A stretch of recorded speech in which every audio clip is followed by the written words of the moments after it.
Isabella is 2.5, and she is a happy girl.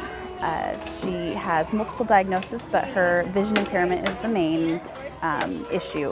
So we have to be careful with obstacles and the environment that we put her in, that there aren't too many things that she can run into or trip over. But she is a happy girl that loves music, she loves to dance. She's always got a song in her head and always tapping on something, whether it's at the playground or in the bathtub. We came and visited one day with Isabella to see how she would get around the classroom and how she would interact with the other children who at the time were a year older than she was.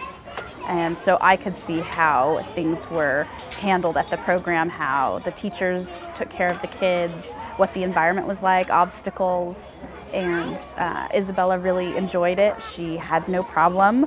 I was very surprised that she just took off and did her own thing and didn't worry about me. This was her very first school experience and social experience other than reading time at the library.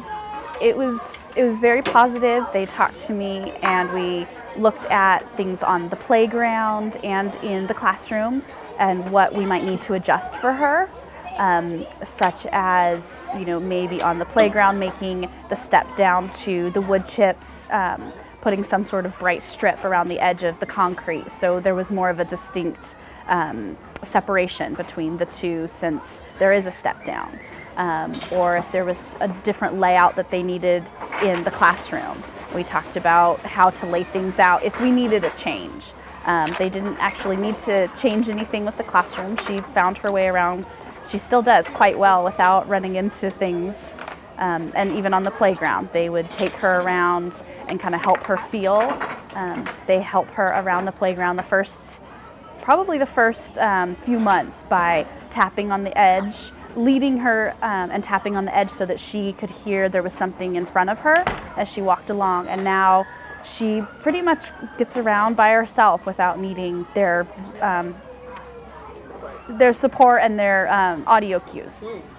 With being a mother, there's a lot of times when your children resist and you give up.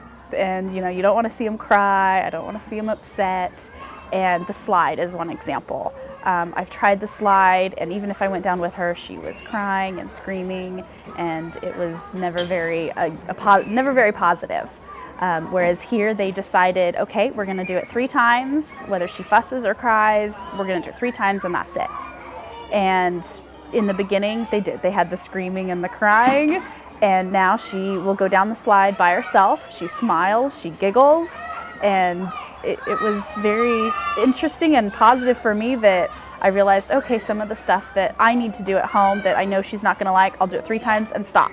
And then we'll, try again later, instead of giving up or instead of, making it too difficult and continuing when she's not happy.